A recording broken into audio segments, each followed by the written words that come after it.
You may, I don't know if I mentioned this earlier, but there's no blue pill, there's no recall ability in Han, which you have in League of Legends, where you can go back home anytime. Look at the damage here, but he looks going to survive just out of range of that AoE, but I don't think Pebbles is going to be quite so lucky. He's a little bit behind here because of the deaths that he's got, and he definitely goes down. That's too bad. So the only way you can teleport to base, or anywhere else actually, is to buy an item every time. So it does cost you money effectively to teleport, and it is on a cooldown, but luckily it's only on I think a 4-second cast, and it doesn't break on damage. It does break on a stun, but it means you can sort of tank a little bit of damage while you're trying to teleport away and make your escape. So at this point, there was some pings going on by Sandwraith. I think he was suspecting there may have been someone hiding around the shop, and so I was following him, but no such luck, so I'm going to keep farming here. But at this point, I'm definitely getting kind of nervous because, talk about the nice. Oh, it looks like there's a fight going on over here. Sandwraith chasing down the Pyromancer. The Pyromancer is a very high damage nuker, but he's a little bit squishy, and the Sandwraith is able to catch him here, and now all of a sudden things are looking a little bit better because we have a guy who's 4-0. Now, it's still 10-6 overall, but we are catching up a tiny little bit. So again, the Mage Bane and Bubbles down here. And I love Bubbles. The character model's so great. I don't know if you know what? I can pause. Pause the replay. Awesome. Let's take a look at Bubbles here. I don't know if you can tell, but he's got this really long neck, and as he moves around, it like jiggles around, and he just looks awesome. In fact, the character models in this game in general are pretty excellent, but I quite liked the character model for Bubbles. And let's get back to the action here. God, I love being able to pause and rewind, and if I miss the action, I can go back and check it out. So good. We got someone who's actually doing a little bit of jungling here, the Sandwraith. And it's not as easy to jungle in this game as it is in League of Legends, just because, if nothing else, you don't have a smite. They're trying to harass me a little bit, and I definitely have to be careful, because they can potentially dive me fairly easily, because I know the tower is not great protection, so I definitely have to be a little bit nervous here. I think I threw a couple of hammers his way. I'm actually a ranged attacker, despite the fact that I've got this big-ass hammer. I do have a ranged ability.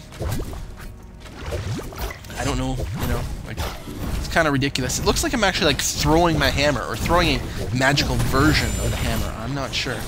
Got some laughs going on here. Looks like the electrician just had a close escape with very little health going on. Thunderbringer's back in the middle, farming it up. He's level 10 now. So on our team, we've got level 11, a level 10, 2 level 8s, and a level 7. I'm currently level 8.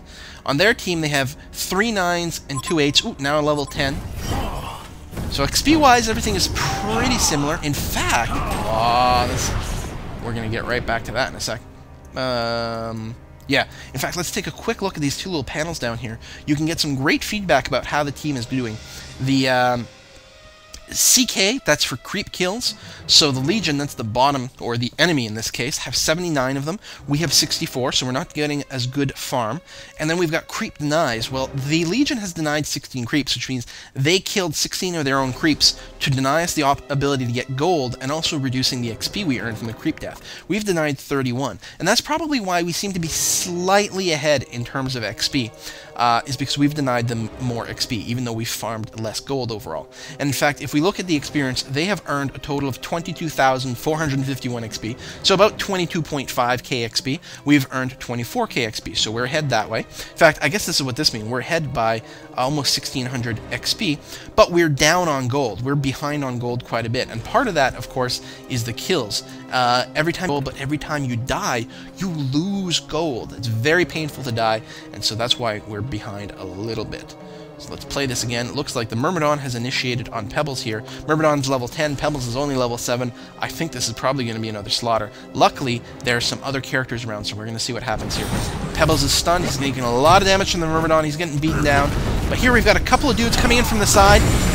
They actually are able to yank the Myrmidon back and kill him before he can kill Pebbles, and now they're going to initiate on the Pyromancer here. It's going to be 3-on-1 against the Pyromancer, although there's certainly some creeps around.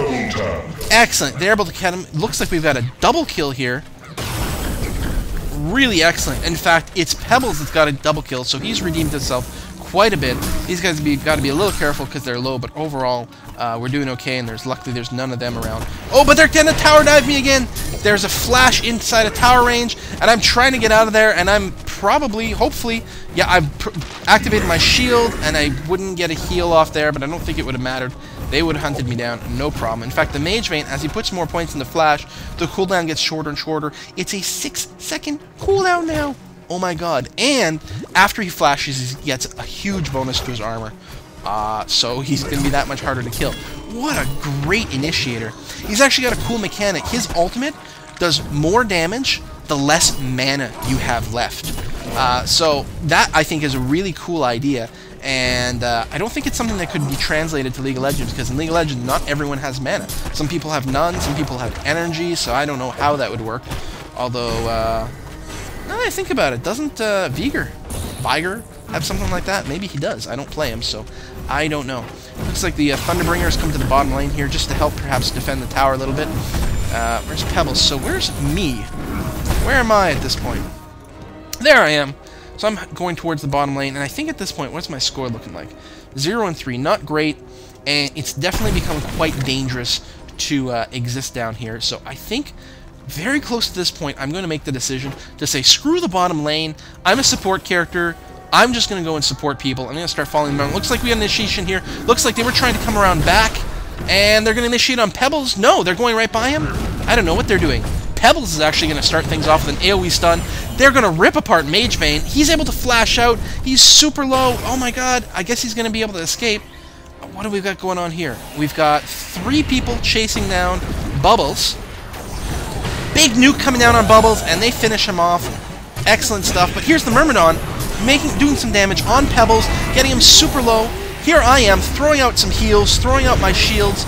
Myrmidon is trying to follow him with his watery burst or something, I don't know. Take him down. So we have lost the Thunderbringer, but we've gotten a few kills out of it. It scores now 12-10. Now I am being chased here by the Accursed, trying to get out of there as quickly as possible. Run, run, run! And I get out past my tower, and he turns around. I don't think the tower would have killed him exactly, but he was probably worried about reinforcements. I can come down here, get a little bit of farm. What do we got over here? The Electrician's pinging. We've got the Sand Wraith, who's doing a little bit of farming here. So their Mage Bane's actually 5-0 now. We still have not managed to kill him. Damn it. And our Sand Wraith is 4-0. He's still the best guy on our team. So we're 12-10 overall. Things are not as bad. We're still well ahead in terms of XP, still a little bit behind on gold, but I think the XP thing is going to help us quite a bit. Looks like we're going to lose this tower here. There's no doubt about it. There's no one around to deny this. And we lose the tower. And actually, we may lose the middle one as well. Now, we've got quite a few of us hovering around here, looking to maybe initiate. Pebbles and the Electrician, I think they're both really good initiators. Pebbles has his AoE stun of some kind, and the Electrician has some sort of tether he can apply to someone. It's called Static Grip, that he puts on people, and I think it slows them down and also pulls them to him, or vice versa. So, really cool little move there to yank someone out of position. And we got some more pings. Oh, what is Thunderbringer? Why is he killing our tower? To deny it. And let me, oh, we got a stun on Thunderbringer, followed up by some more attacks. He's getting beaten down. Very fast burst damage.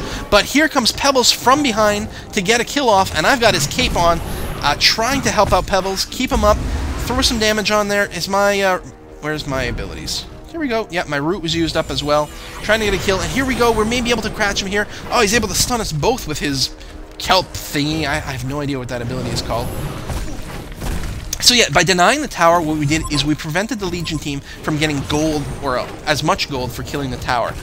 We may have denied some XP too, I'm not sure. But overall, if your tower is going to die for sure, you go and kill it in this game to prevent the other team. Looks like we get the Electrician here. He's in a position to try to initiate, but I don't think that's going to happen. And these guys know he's there, and he's all alone, so that's not going to happen. But what do we have here? We have the Pyromancer who's pushing up ahead, and a couple of people. Here we go. The Sand Wraith is coming after him. He's throwing some sort of sand thing at him, which has slowed him down. He's just beating him from the back. And Pebbles is coming up as well to try a stun, but it didn't quite pull off. And Pyromancer was able to get an AoE stun off to try to get away, but no, he does get Pickles, and unfortunately Pebbles is quite low. So Bubbles is chasing. Is he going to use the teleport? No, he's going to be forced back. The Sand Wraith is higher level than he is, and right now he's our carry, so I don't think anyone wants to go toe-to-toe with him at this point. So where am I through all this? Well, looks like I'm assisting the Electrician, and we are going to try to get some people. We've spotted someone over here. We're trying to chase down. The electrician is going to try to initiate on someone. If we can get in range, the electrician can grab him with a static grip, and I can also slow them down with entangle. But it looks like they're staying just out of range. There's another guy just to the northwest here. I'm throwing some heals, making sure to keep him topped off. And here, oh, that's Thunderbringer. That's our team. But we are chasing down Bubbles again. I'm not sure if Thunderbringer has anything that can stun or whatever. Nope, nope. Bubbles teleports away, and he is safe. I don't know about you guys, but I'm totally excited about this game. So it's now 13-12. We have closed the gap. Things are looking better. We are still behind gold-wise. We're about 3,000 gold behind, which is no good, but we're 6,000 XP ahead. We definitely have a level advantage. And what do we have here? We have Pebbles at half health buzzing around the middle. Trying to farm up some gold. Kill the sapling. Last hit him. Oh! Looks like the Thunderbringer got that. As long as someone's getting it, I guess. Although in this game, there's a lot more about making sure your carry gets farmed, and it's less important for your support heroes. So, but in this particular case, I think they're both kind of carry-ish. But I am not. Whoa, we got a hell of a nice damage there in line effect, but I'm throwing down some heals as much as I can, as often as I can. It's actually a pretty short cooldown. It's on an 8-second cooldown right now at rank 3. In hindsight, really what I should have done is maxed that out a lot faster. I'm level 11, I could have had it maxed out by now, but live and learn. I will be playing the Demented Shaman again. I've actually read up on him a little bit, and now I know what his abilities actually do, so I will probably look into that a bit more. I didn't talk about his ultimate. His ultimate is this huge AoE buff/debuff. It dramatically increases the armor of your team and dramatically reduces the armor of the enemy team. Looks like we're sitting around here just hoping they push mid, but I don't think that's what's going to happen. So it looks like we're going to push back a little bit. Farm this wave, trying to get a few hits. Got a couple there, and we got some pings down here. And we know the rune is up, so the rune replaces the buffs in this game. I don't know why he didn't pick it up. Maybe he'd. Oh, he tries to initiate on me. How could you do that? And I actually get flung.